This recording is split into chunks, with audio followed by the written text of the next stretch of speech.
जी हाँ, खंडवा शहर की एक मात्र पेंट की दुकान जो है भारत सरकार द्वारा ISO प्रमाणित, जहां आप पाएंगे एशियन पेंट्स और ड्यूलेक्स पेंट्स की सारी रेंज और भारतीय रेलवे में लगने वाला एपॉक्सी पेंट्स। साथ ही हमारे यहाँ वाटरप्रूफिंग केमिकल की सारी रेंज उपलब्ध है और मकान में लगने वाले दीमक का काम भी किया जाता है। अधिक जानकारी के लिए संपर्क करें राजा पेंट्स, बॉम्बे बाजार, खंडवा। आवेदन दिया, क्या हुआ आपके साथ? देखो, मैं दुर्गा प्रसाद धार से रमा कॉलोनी के निवासी हूँ। मेरे बेटे की 2 मई 23 में शादी हुई थी नेहा रणशर्मा के साथ। शादी के पश्चात ही वो बहू हमको बहुत परेशान करती थी। इसके जो नाना जी हैं चुन्नीलाल भोरगा जी, जो कि माता चौक जसवाड़ी में रहते हैं, उनके द्वारा 2-3 बार समझा बुझा के उसको भेजा भी यहाँ। भेजने के बाद वो रही भी, रहने के बाद वो सीजर से लड़की हुई। लड़की होने के बाद वो लोग उसको लेके भोपाल चले गए। और भोपाल जाने के बाद क्या हुआ है कि ये पॉलिटेक्निक कॉलेज में संविधा में अतिथि विद्वान थी, तो हमारे से बगैर पूछे वहाँ उसने ज्वाइन कर लिया। उसका भी हमको कोई बुरा नहीं, लेकिन जब बेटा को पता लगा कि इसने ज्वाइन कर लिया, ये वहाँ मिलने के लिए गया। ये मिलने के लिए गया मैं वहाँ पे 20 सितंबर को। वहाँ पे शाम को गया, बोले पापा मैं आ गया हूँ। तो मैंने बेटा ठीक है। तो वहाँ पे उसकी सास जो वर्षा रणशर्मा है और उसकी पत्नी ने उसके 2 मामा सुनील भोरगा, वो चंदू भोरगा, सुनील भोरगा खंडवा का निवासी है, वो चंदू भोरगा छनेरा का निवासी है। इनने वहाँ रात में बुलाया, जिसके रात में वहाँ रात होकर रात में इसके साथ बहुत टार्चर किया। उसको टार्चर करने के बाद क्या हुआ, और उसको रात में इन लोगों ने घर के अंदर भी नहीं सुलाया, ऐसा पता लगा बाहर सुलाया।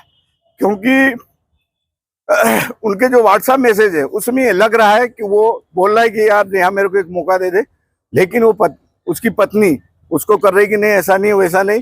तो जब वो साथ में था तो 11 बजे रात को इस प्रकार का मैसेजबाजी क्यों हुई? इसका मतलब उसको बहुत तड़ापित किया भैया। तड़ापित करने के कारण उसने घर आया, दूसरे रोज संडे को घर वापस आया। संडे घर वापस आया तो मैंने बोला संडे छुट्टी थी, आज क्यों आ गया तू? बोले पापा मैं आ गया, मेरे को काम है। और कुछ नहीं बोला। 1 घंटे बाद उसने कमरे में ऊपर गया और फांसी लगा लिया।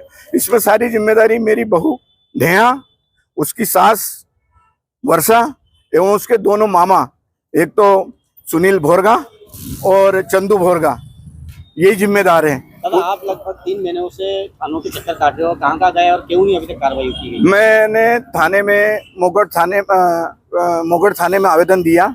उनने बोला मैं कार्रवाई कर रहा हूँ। वहाँ पे जांच अधिकारी जॉन्स बाबरिया सर हैं, उनसे बात भी है तो बोले हाँ मैं सब कर रहा हूँ, रिपोर्ट कर रहा हूँ, सब कर दूंगा, सब कार्रवाई कर रहा हूँ। लेकिन 3 महीना हो गया, कोई कार्रवाई नहीं करी। जो व्हाट्सएप मैसेज थे वो भी उसने देखे हैं। इसके बाद मैंने ये बोला कि भाई आप जो मोबाइल पे बात हुई है, उसने उसकी सास ने उन लोगों को मोबाइल करके बुलाया, उसका नंबर देखो। उसका नंबर भी उनने अभी तक नहीं बुलाया। बोले एक का बुलाया, इसमें कुछ नहीं मिल रहा।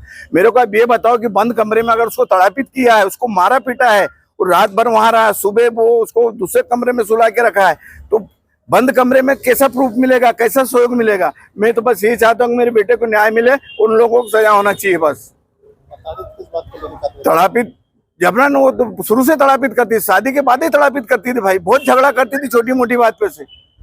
बहुत परेशान था बेटा। क्या इन लोगों ने बहुत माफी मंगवाई, वो खुद उन्होंने माफी मांगी थी। इसके बाद हमने उसको लेने तो मना कर दिया था, पारिवारिक करके उसको बाद में लाए। इसके बाद उसने ऐसा किया। कौन कौन लोग हैं और क्या चाहते हो आप? उसमें उसका मामा ससुर सुनील भोरगा, उसका मामा ससुर चंदूलाल भोरगा, उसके नाना जी CL भोरगा है, और उसकी पत्नी नेहा और उसकी सास वर्षा। ये 5 लोग मृत्यु के लिए जिम्मेदार हैं। आपका नाम बता दीजिए। मेरा नाम दुर्गा प्रसाद धार से। दादा